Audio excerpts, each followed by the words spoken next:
Razzle Dazzle. It's Body by Basil, the new exciting fitness craze that will get you Canary cry swole in no time at all. Just listen to these quotes from our participants. My muscles are huge. It's all or Nephilim. You'll be an apocalypse warlord in no time. Don't wait. Order today and save 33% for just 4 easy payments of only $33.33. You too can have the body of a googly eye, VR headset wearing Nephilim warlord. A new, raw deconstruction of news and analysis. Introducing Canary Cry News Stalk, the new intense fragrance made specifically for thinking outside the cage. From your favorite podcasters, Basil and Goms.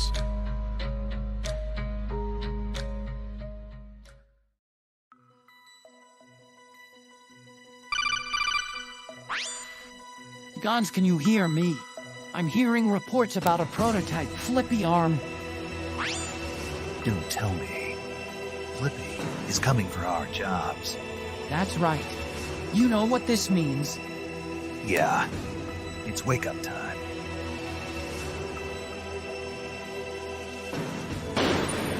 Think outside the cage.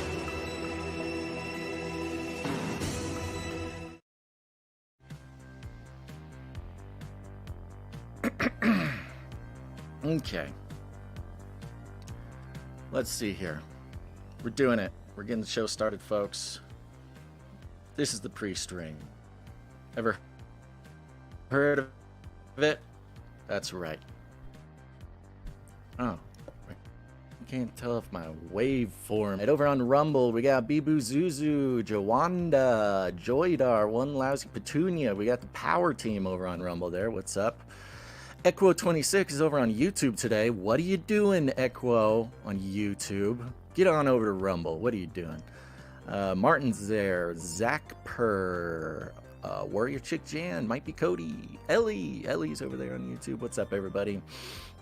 All right, we're going to get the show started here in just a second. Let's see. Let me check my text messages. That's right. You can get the text message alerts straight to your phone. You can do it. I believe in you.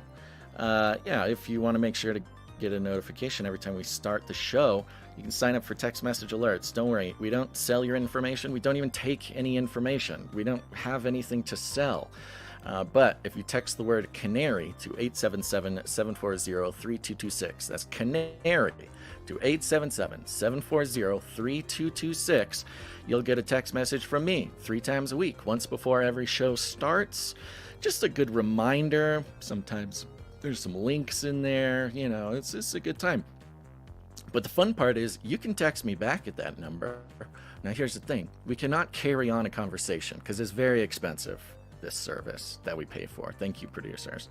So, you know, we can't chit-chat, but you can send little messages. This is fun. Somebody here sent, dang, I'm fixing to start my first show of the year. And a sad, sort of grumbly face. Okay, that was last week, before last week's show.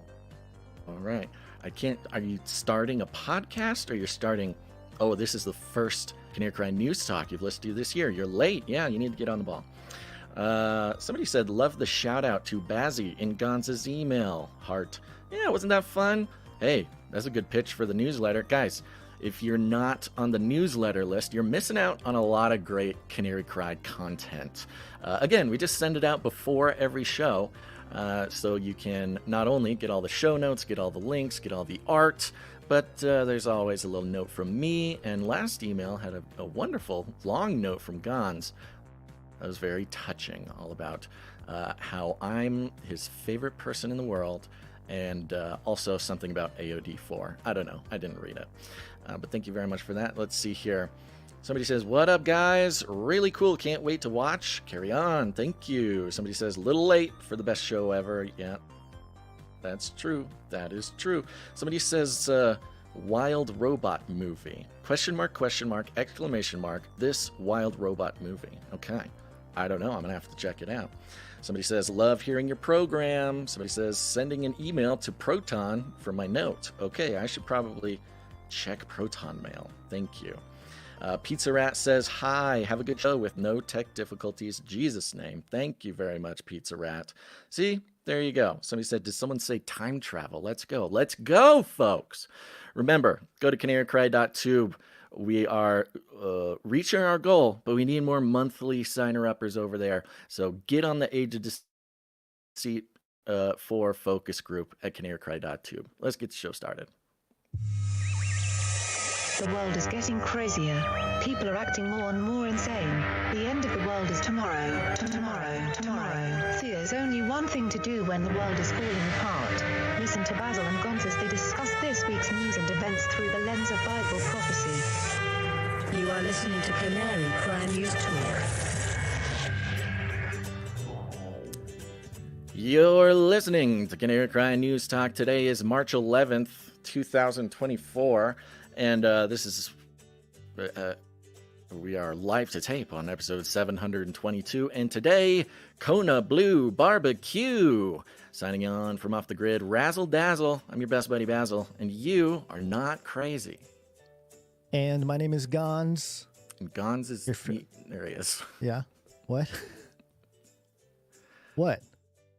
Oh no, the lag has started already? It just started, but it was fine 2 seconds ago. All right, let me just keep going. Yeah. My name is Gonz, director of the Age of Deceit films. Going. Your favorite Asian provocateur for Christ, live to tape from the land of Newscomb to bring the best news, which is the gospel message of Jesus Christ, while reporting the egregious with a well-rounded, biblically grounded take on world events. And I do have today's emergent phenomenon, but before I mention it, Basil was a little frazzled before the show, so I just wanted to let you know, buddy. We're all here. We're all pulling for you, so you're good. I know there's some green Frazzle behind you. Dazzle. It's frazzled. Your best buddy Basil. Basil, yeah. But so that's not the emergent phenomenon. Mm-hmm.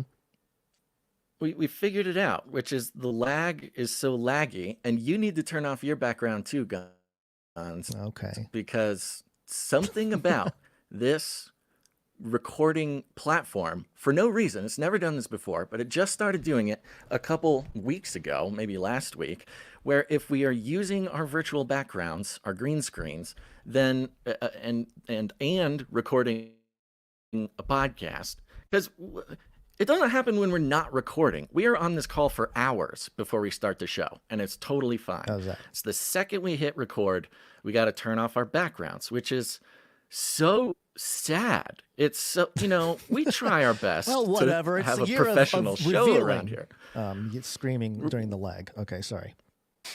Yeah, we're really trying. We're really trying to do a professional show, but this ding-dang platform is not letting us put virtual backgrounds. And so we're just showing up like it's a director's cut. You're just seeing us in front of green screens. And screaming at an each abomination. other off time. Yeah, it's horrible. Okay, well, let me just continue on here and just mention that today's emergent phenomenon, things are getting choppy, Basil. Choppy, That's right. Chop. Lots of chop. Choppy. Of course, there's the infamous Capitol Hill organized protest, which we will reference today. But that's not all. Yes, are you familiar with Micah 3, verse 3, just off the top of your head? Yeah, and the Lord choppeth, and the Lord choppeth away. I mean, close enough. Micah 3:3. This is King James here. It's talking about the rulers and prophets being condemned, who also eat the flesh of my people and flay their skin from off them, and they break their bones and chop them in pieces. As for the pot and as flesh within the cauldron. You're not going to get that on Sundays, but hey, it's in the Bible. It just seems like things are getting a little testy around the world, and looks like the Bible already talked about the kinds of folks. Yeah, they're into the chopping. So just see, and if you're a secular person, if you're a secular person and you've been told through the media or your friends or whatever that the Bible is all about what Christians are allowed to do, what you're supposed to do, you're misinformed, because this is not a scripture telling people to chop up bones and eat flesh.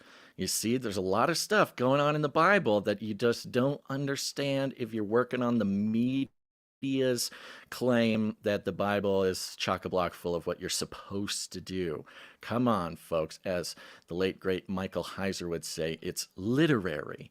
And I suggest, if anybody out there hasn't done it yet, open up the Bible, start reading, learn as much as you can, because that'll help you understand what's going on in the world around us today. It is that biblical perspective that shines a light on all the absolute craziness that you cannot explain going on across the world. And with that, Guns, we better play that disclaimer. Okay. It's time for a disclaimer. Now listen up. YouTube.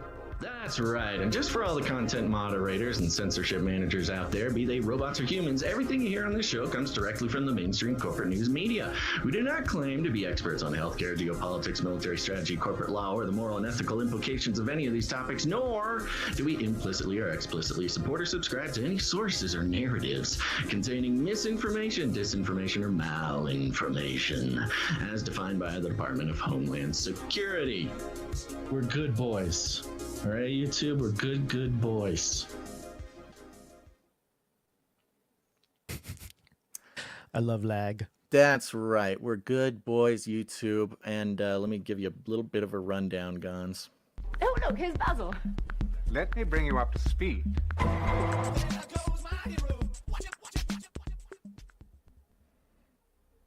I love lag. Well, we're starting out, folks. There's new news on new official office hours for criminals. Don't worry. There is officially a work day for criminals. It starts at 3 a.m. and when it ends will surprise you. Then we're catching up with Haiti. Haiti, a focus of some very interesting things going on around the world for the past few years, connected in all sorts of ways to the elites and their weird plans. But it turns out Haiti might be a petri dish for another world-changing movement, and we'll discuss that. And here's a little hint. It has to do with criminals, like so much of the things that we are going to be talking about this episode. And then, of course, we all know it. We all love it. We've got Kathy Hochul sending the military in to protect the subways. From what? We will find out. Then, flippy update, Saudi Arabia's first male robot accused of touching a woman's butt. That is the headline. Stay tuned for that. The robot rights movement is about to get a little Me Too-y, is what's going to happen. Then the Pentagon coming out, letting us know the real deal, true blue truth when it comes to the U.S. and its cover-up of existence of UFOs. Don't worry, this time the Pentagon is telling the truth. We'll have a very short response to the State of the Union address, but more of a response to a response.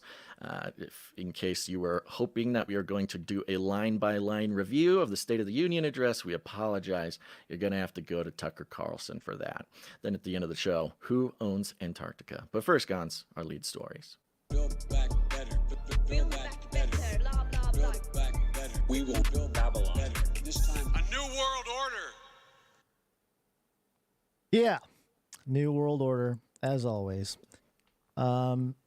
We have a report here from, what is this?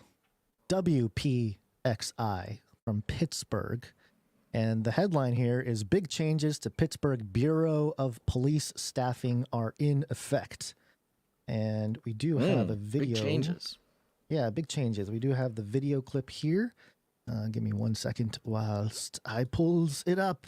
What was the big takeaway today? Yeah, Susan, residents of the city will see a major change in the way police respond. They will no longer respond to calls that aren't considered in-progress emergency. That means calls like criminal mischief, theft, harassment, and most burglary alarms will all be handled by an enhanced telephone reporting unit. That means residents will file a police report over the phone. Officers will not respond unless it's an emergency.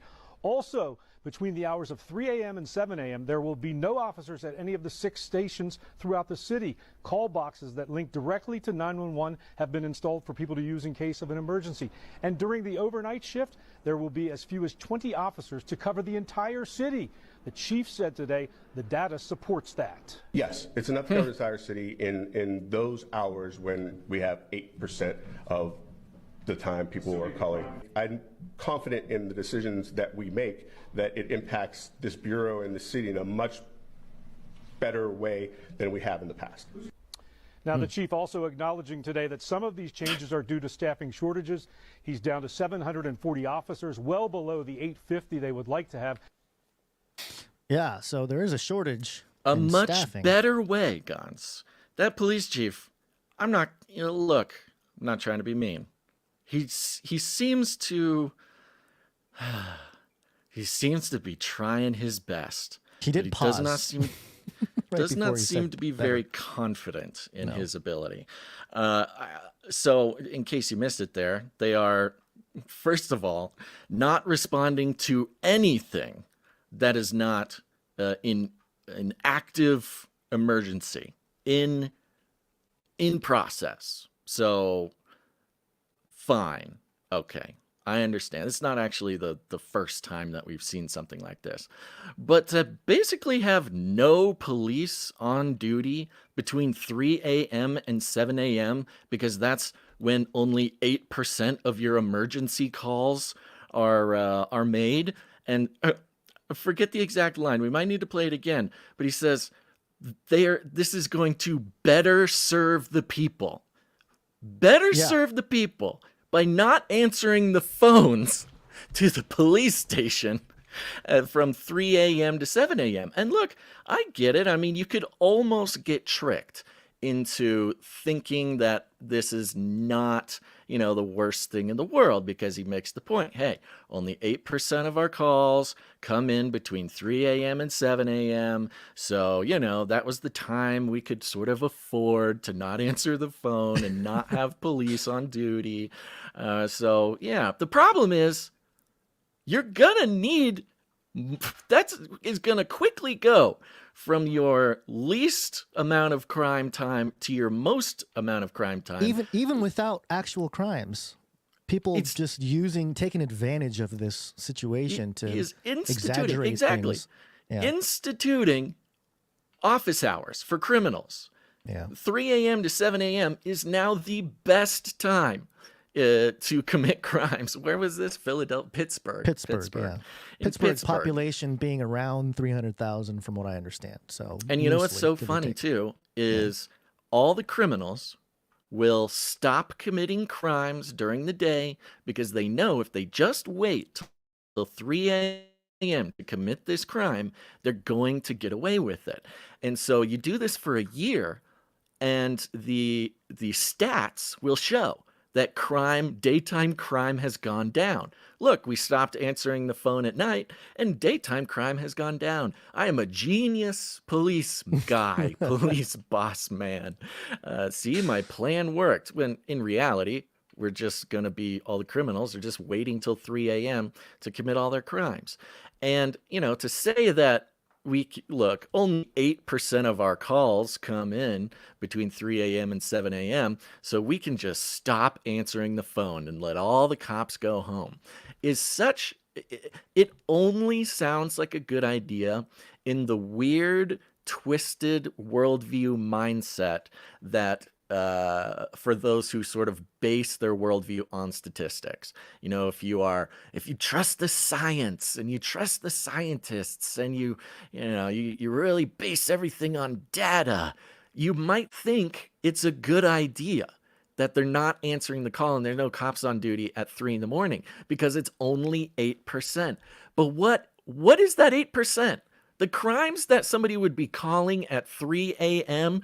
is overwhelmingly going to be the worst kinds of crime. Nothing good happens at 3 a.m. Yeah, I mean, you can get any call coming in during the day. Bored housewife, an elder looking out the window, pranksters. stuff like that. You'll get all sorts of calls.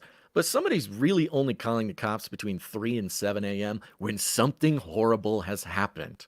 And now it's going to go from 8% of the calls to 0% of the calls. So that's pretty, I was going to say cool, but I can't even be exact. I can't even like satirically say it. This is horrible. There must be something else that they're not telling us. Something, because they're saying it's going to be like a call system, and I don't know what that system is. It's probably some software collecting the phone calls or something. Oh, yeah. Putting it in a No, queue. yeah. Phone reporting system. They're replacing it with a phone reporting system, not even like a response system. You're literally, something happens, you call the automated phone system and just sort of leave a message. And not because it'll help you in any way, but because, so then they can write it down and use it in next year's data. I mean, this is really a terrifying thing. And of course, it is simply an extension of what we've seen over the past 4 or 5 years, the defund the police, this whole movement. I think it comes as a surprise to a lot of people that it is still sort of happening. We hear about the sort of the wins where I forget where it is, but something like Austin, they tried defunding the police and it went horribly. So now they're mega funding the police. I think the same thing happened in LA. They cut it by $1 billion and then the city got out of control. So then they're mega funding the police there. And you're like, okay, we can have this idea that it didn't work and people are stopping doing it. But no, of course, there's still a large movement across the country for this defund the police, depopulate the police. Of course, nobody wants to become a police officer because, you don't get no respect, but also your hands are tied and you don't want to be the one guy standing between a crowd of 30 people trying to loot a Kohl's or something. So it's really sad, but it is an obvious sort of logical conclusion to what we've been seeing. And the only answer, of course, Gons, is going to be private police, private security. The rich, they'll have their own company they can call at 3 a.m. I think there's 2 prongs to this, and I think there's a way to weave those two into one big thing. But one is, you touched on it, it's sort of the independent, the rise of an alternative police, basically.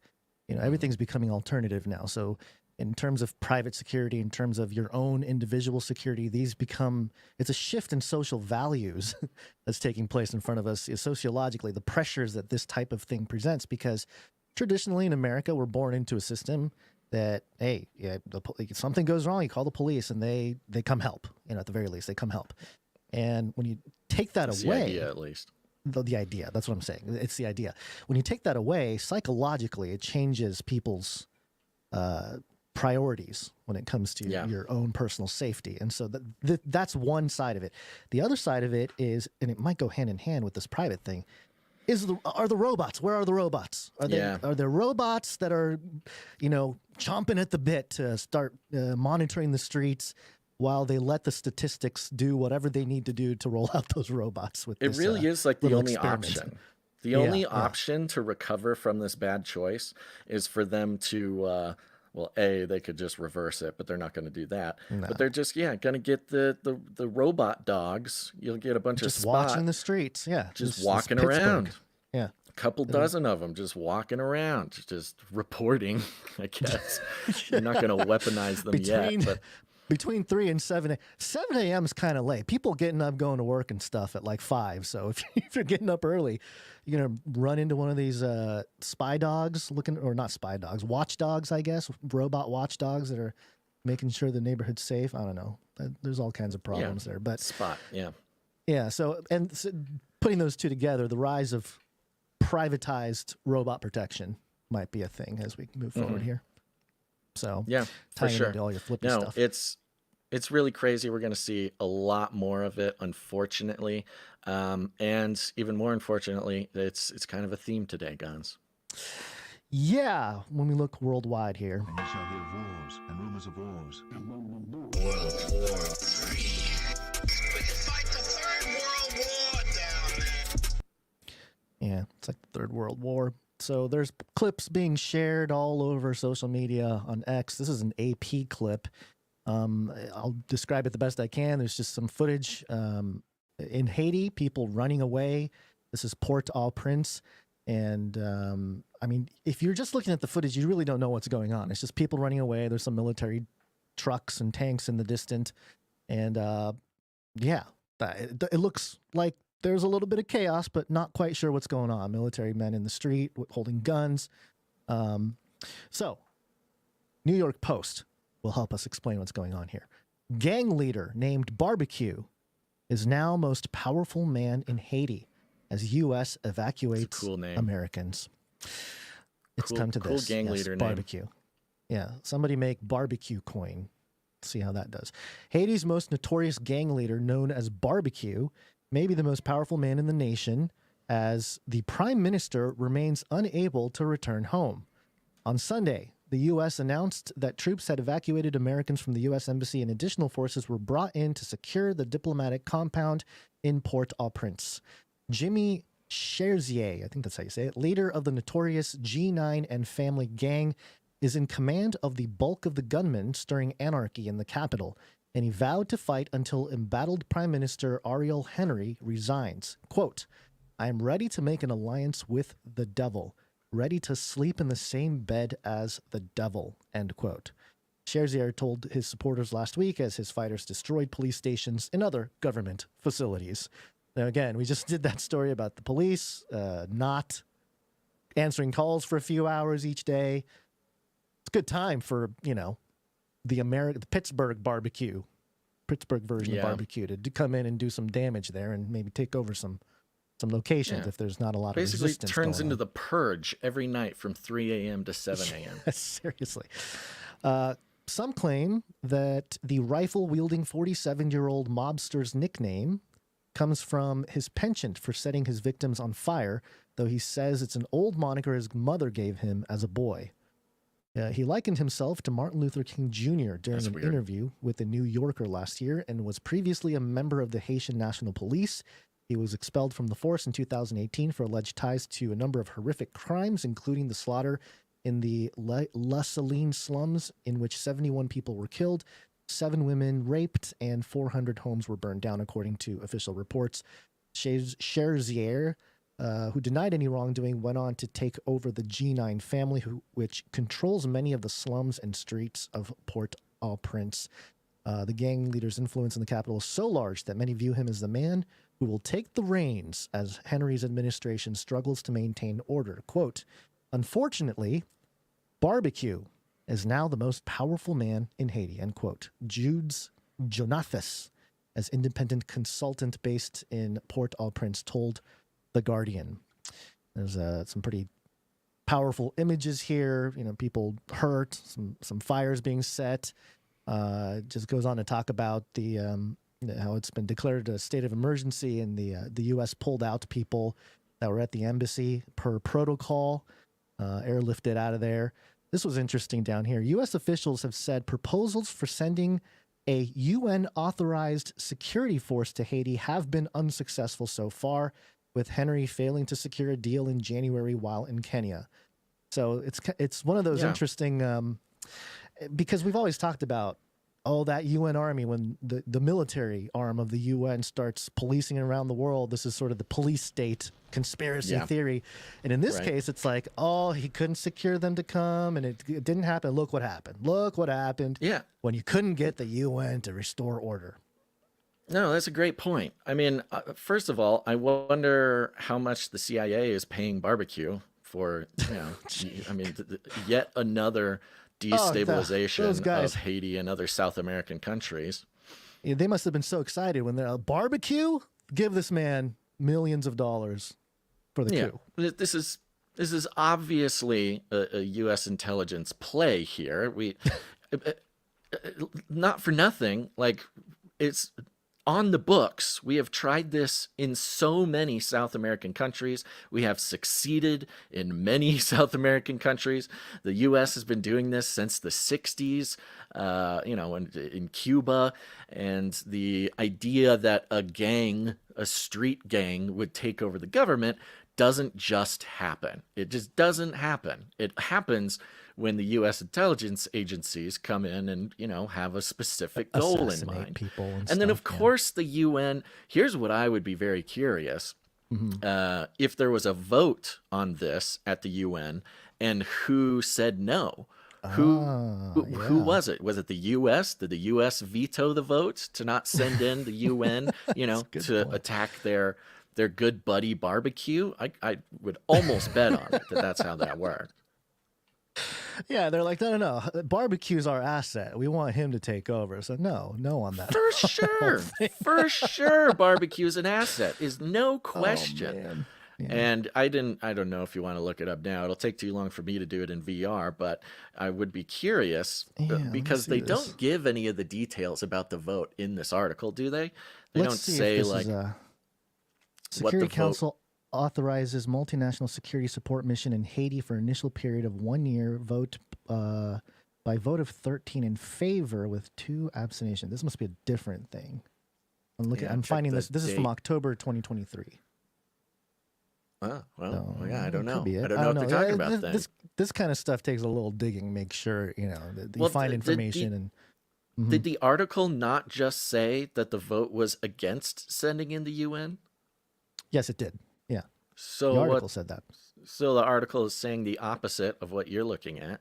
That's kind of strange. Well, if this what I found is the same thing. Well, if it's, I don't know if it's the same thing.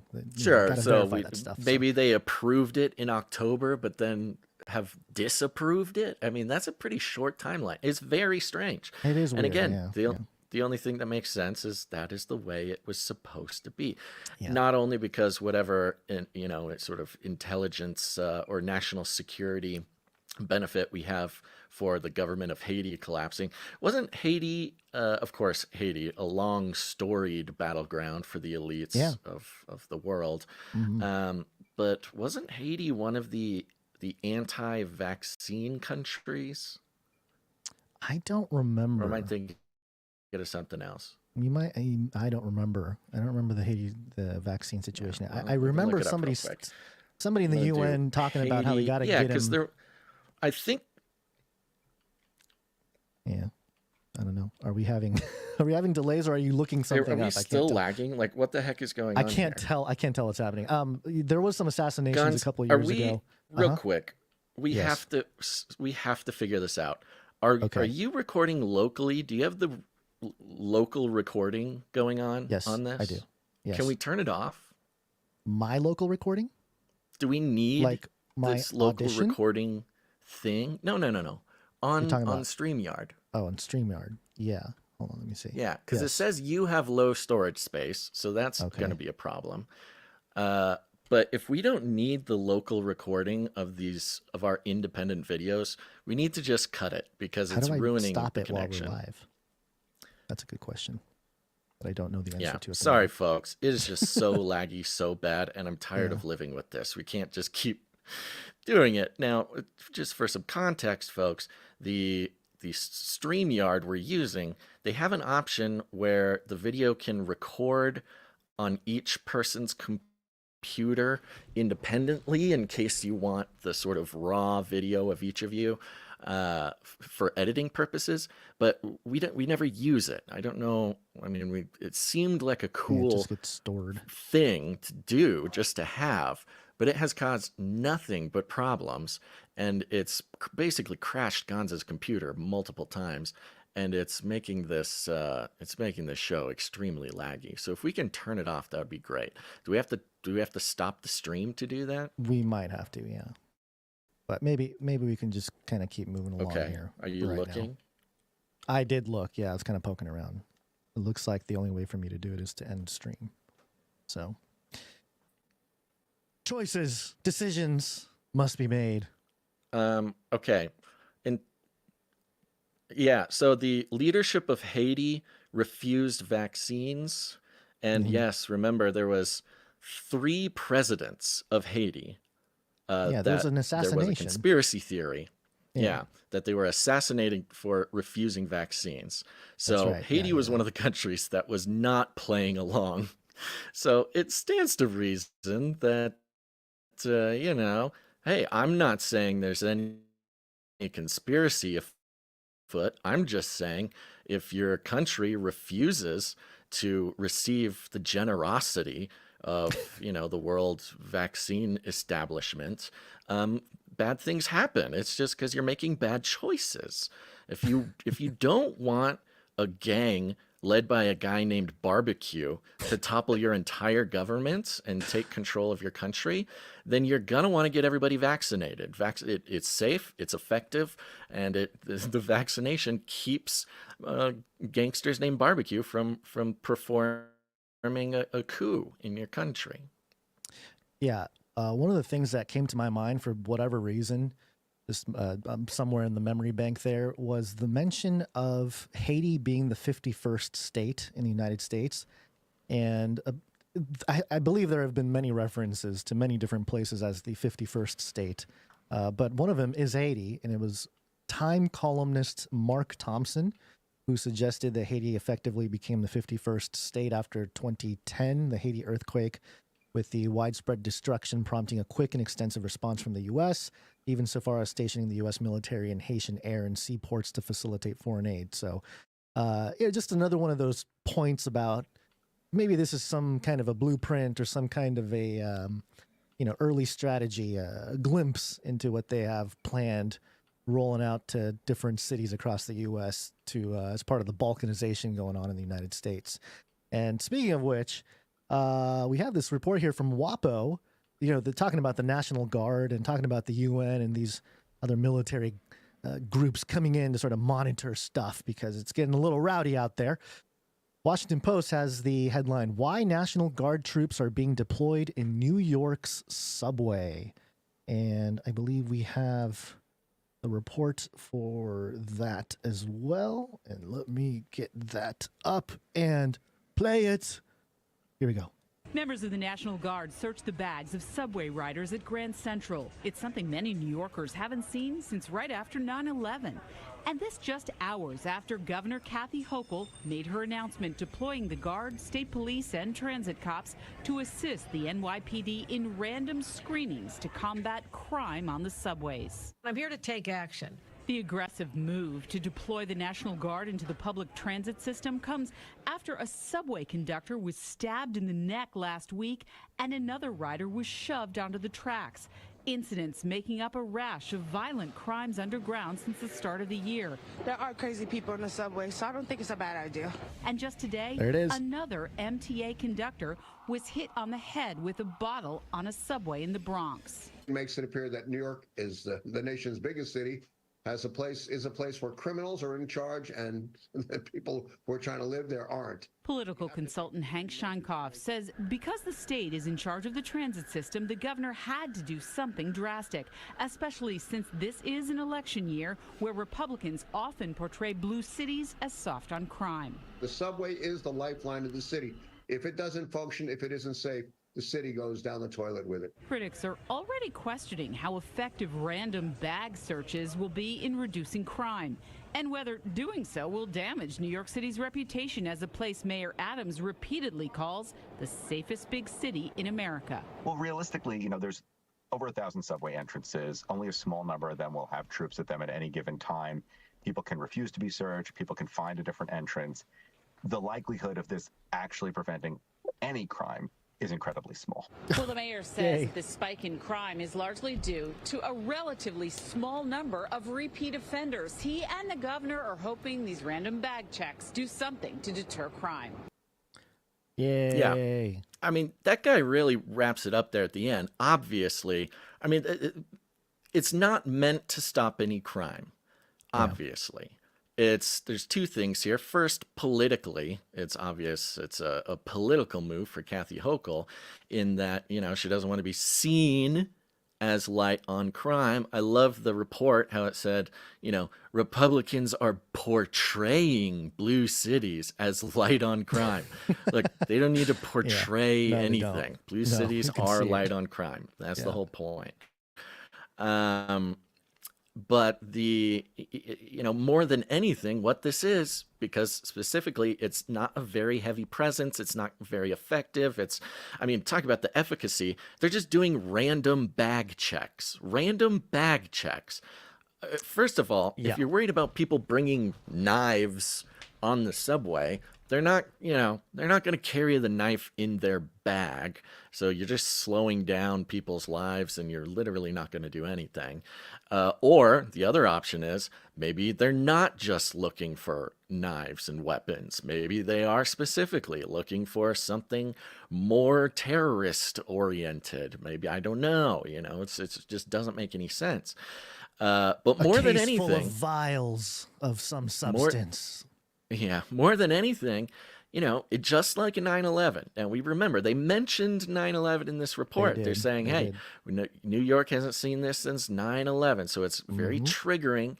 But now we know that almost all of the security measures taken after 9/11 are absolute theater.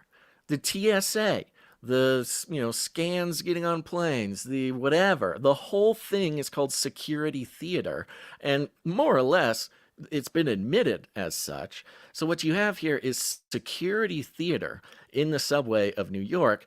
And not only is it just for sort of these narrative reasons, but it's also getting people it's acclimating people to the idea that U.S. military on the streets. It's not unusual to see soldiers in fatigues on the street corner. You see them every time you got on the subway. This is a classic stepping stone into some sort of occupational situation. I'm not going to say New York doesn't need a little bit more crime and punishment or whatever, some more criminal justice, but to go straight to, we're just putting the military in the subway. Don't worry, obey, citizen, you are safe. Of course, it's always for their safety. This is not a good sign. It's the young woman who in the clip who said that, there's some crazy people in there, so it's not a bad idea. It's like, well, there you go. Boom, right there. You're captured into the whole thing. There's some she's probably right. There are some crazy people in there. But this whole thing, this whole rollout seems to be not a good sign for where things are headed when we're talking about the rest of the country. And in the same report, they're saying people can refuse the bag checks. You can just say no. Yeah, if you had something in your bag you don't want to be found, you can just say no, or you can go to a different entrance. Like, it's so obvious that this will have zero effect on criminality in the subway. And so the only effect that it has is to acclimating people for a military occupation. It's literally the only thing that it does. And now combine that with Haiti and the street gang taking over the entire country, and you combine that with, Pittsburgh, no cops from 3 a.m. to 7 a.m. It is a full-on setup for some sort of authoritarian police state takeover here. The narrative is so strong. Do you remember de Blasio? Good old mayor of New York during the pandy. Yeah, I found a couple clips. Cheeseburger guy. Yeah. We often play this ISO from him. Vaccination. Where he was pumping the free burgers to get the jab. And but there was another part to this that I forgot about. I'm getting a very good feeling about vaccination right this moment. He's getting a very good feeling. Getting a very good feeling. Those should have been the signs, New York. But there you go. I'm thinking that the same way we had the exodus of mainstream media, turning to independent media or alternative media or whatever, just sort of the open, free, wild west of the internet. It feels like that's taking place practically at all levels of society, money, but also when it comes to these types of traditional institutions like the police force. It's kind of the get yourself armed thing makes a lot more sense in that context of like, it's not just them versus us. It's kind of like everyone's going to just defend or, fend for themselves kind of thing. So welcome to the dystopia, Basil. Awesome lag. I love lag. Yeah, lag. the 5th generation warfare is strong. Yep. Yeah, so dude, we have to figure this out. We cannot do the show like this. So do we need to stop the stream and restart it and turn off local recording or what? Can you stay on and I hop off and then jump back in? Is that possible? Are you going to turn off? Are you going to turn off the local recording? Because that's what needs to be done. I know, but I don't know if I can do it. I'm not sure how I can do it without completely stopping the stream. Well, that's what I'm wondering. New stream. That's what I'm wondering. If we stop the stream, can we just reinitiate it, or do we have to make new streams? I am not sure. I am not sure how that works. Why don't we try? Okay, here's the thing, guys. This is really sucky because there's a bunch of people watching, and if we have to start a new stream, we're going to lose a lot of people. But you know what? We just got to do it. We can't do the show like this anymore. I've totally lost my patience with this platform. Right. So what if we just hit end stream on this, and then I wonder if it would allow us to just start the stream again after changing that setting. Let's try. You ready to try? Okay, Rumble, don't worry. We will come back to Rumble. That's another great reason to watch on Rumble, guys, is because Rumble we can keep up the same link. The same link, canarycry.live. You will still be able to watch the show there. I'm not going to send out a new text message and stuff. So if you're watching now, we're going to try to restart the stream, and we're hoping that it works and it just pops right back up for you. But if it does not pop back up, there will be another live video going. I really apologize to everybody for this, but it's the only option, and I'm very unhappy with this new platform. And it just suddenly started happening. So I don't know. There's bigger conversations to have, but let's try to get this stream clean. All right, here we go. Audio version's probably going to be just fine. So I'm going to hit end stream. Ready, set, go. Should turn it off.